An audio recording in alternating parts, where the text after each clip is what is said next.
صوفیاء کرام، اولیاء کرام یہ فرماتے ہیں کہ دکھ انسان کو اللہ کے قریب کرتے ہیں۔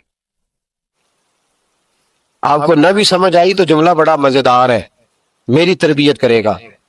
دکھ انسان کو اللہ کے قریب کرتے، سکھ بندے کو اللہ سے دور کرتے ہیں۔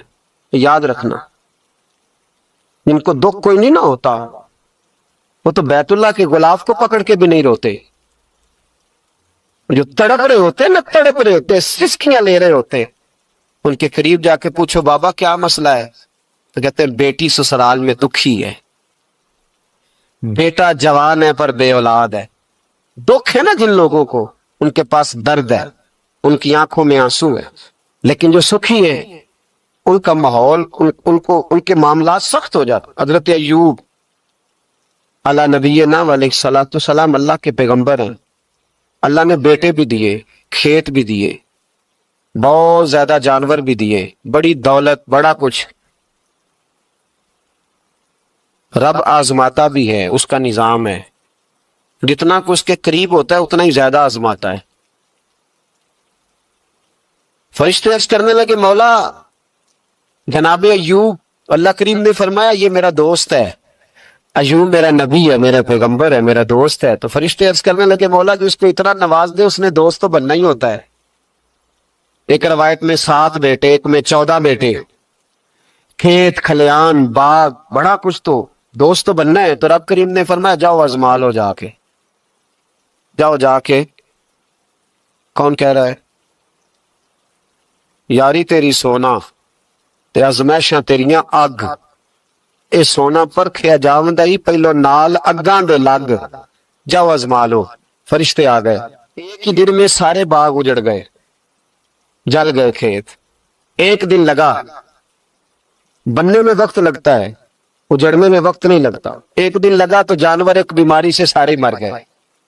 جناب ایوب گھر سے باہر نکلے، واپس آئے تو ساری اولاد کی لاشیں پڑی۔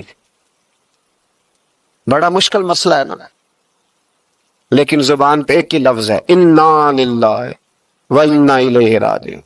حضرت ایوب صبر سے، حوصلے سے، اطمینان سے، اس پر بس نہیں، اللہ کے نبی پیغمبر، یہاں تو جو 5 نمازیں پڑھتا ہے وہ کہتا ہے مجھے بخار کیسے ہو گیا، حالانکہ میں نمازی ہوں۔ میں تو روزانہ سورۃ یاسین پڑھتا ہوں، میرے گھر میں فاقہ کیسے آ گیا؟ میں تو روزانہ صبح قرآن شریف کھولتا ہوں، پھر بھی حضرت جی میرے گھر کے اندر بیماری کا کیا لینا دینا؟ حضرت ایوب بیمار ہو گئے، 1 2 3 4 ہفتے، مہینے، سال نہیں، 16 سال بیت گئے بیمار ہے، 16 سال بیت گئے، 16 سال۔ حضرت ایوب علیل ہے۔ ایک دن زوجہ قریب آئیں تو کہنے لگی آپ اللہ کے نبی ہیں، آپ جو بھی دعا کریں مالک قبول فرما لیتا ہے، دعا کریں آپ کو شفا دے دے۔ جناب ایوب فرمانے لگے ایک بات تو بتا، شفا کتنے دن رہی ہے؟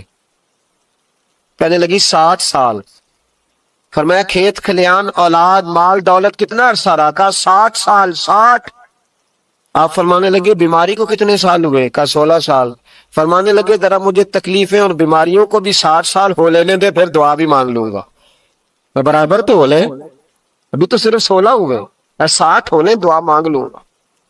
اور فرمانے لگے دعا مانگنی چاہیے پر میرے رب کو پتا ہے ایوب کس حال میں ہے، بس زبان پہ یہ لفظ آئے تو اللہ نے فرشتوں سے فرمایا تم نے جانچ لیا ہے لیبلوکم ایکم احسن عملا؟ پتہ چل گیا؟ کہ مولا چل گیا۔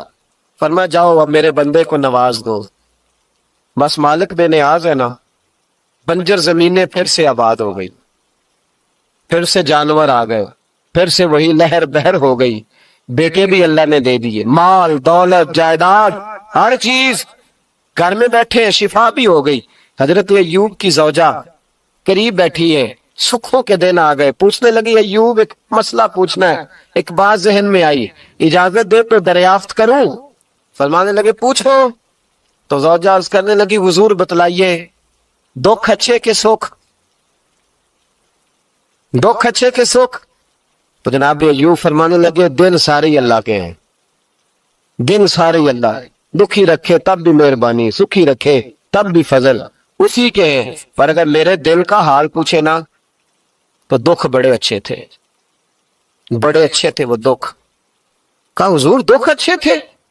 تو جناب ایوب فرمانے لگے جب میں بیمار تھا تو میرا رب 24 گھنٹے میں ایک دفعہ میرا حال پوچھا کرتا تھا. رب پوچھتا تھا ایوب تیرا کیا حال ہے؟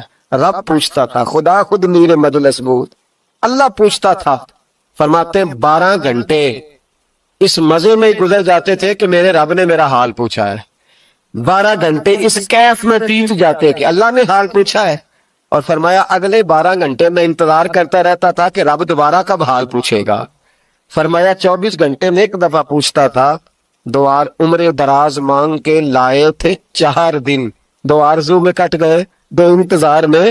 تو فرماتے ہیں بس یہ اس طرح حال گزر جاتا تھا. فرمانے لگے شفا تو ہو گئی، صحت تو ہو گئی، کھیت کھلیان تو ہو گئے، پر اب میرا رب میرا حال تو نہیں نہ پوچھتا. صبر کرنا سیکھیں، حوصلہ پیدا کریں.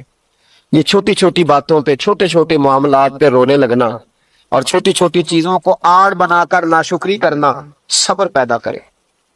یہ بہت اعلیٰ عادت. اگر آپ میں حوصلہ ہوگا نا تو گھر کے اندر بہت سارے معاملات، گھر کے اندر، دفتر کے اندر، فیکٹری کے اندر، معاشرے کے اندر صحیح رہیں. لیکن اگر آپ صبر کے عادی نہیں، صبر نہیں کرنا آتا، تو پھر تو بڑی جلدی آپ کے معاملات بگڑنے لگے. چوتھی عادت ہے نیکیاں کر کے ان کو بھولنا سیکھیں.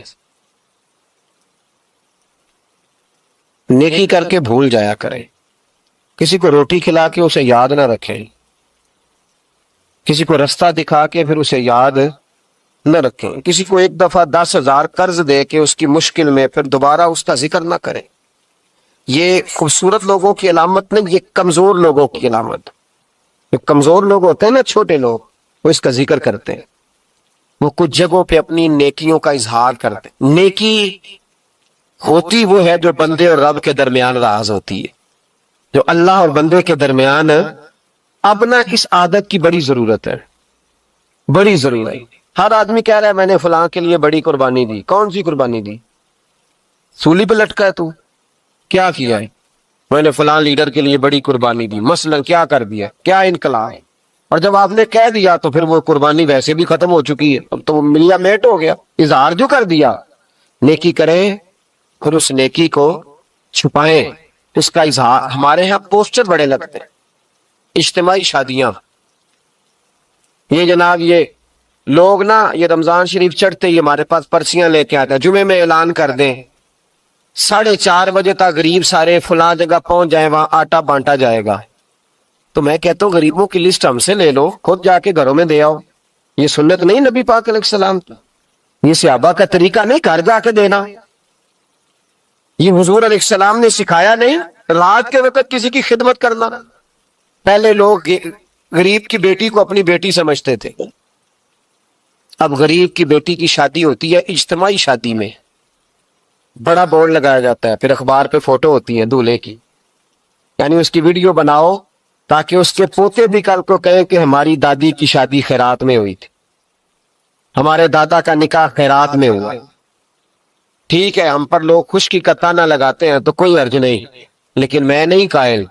مجھے کہتے ہیں جی محفل میلاد پر ہم 11 بچیوں کی شادی کرائیں گے، تو میں کہتا ہوں آپ کو کیا ضرورت ہے؟ جو اگر دینا ہے تو جاؤ ان کے گھر جا کے غریب باپ کی ہتھیلی پہ رکھا ہو، بات ختم ہو گئی. زیادہ تحقیق کا تو ہمیں حکم ہی نہیں ہے. نیکی کر کے اس کا اتنا اظہار، اس قدر زیادہ اس کا نام. میں نے پہلے بھی کہا تھا، ایک دفعہ پھر کہتا ہوں، میں مساجد میں جاتا ہوں تو وہاں نا بورڈ لگے ہوئے ہیں، فلاں آدمی 100 روپیہ دیتا ہے، اس کا بھی نام لکھا ہے، 600 روپے والے کا بھی نام لکھا ہے، یہ 1000 روپیہ مہینے کا دیتا ہے.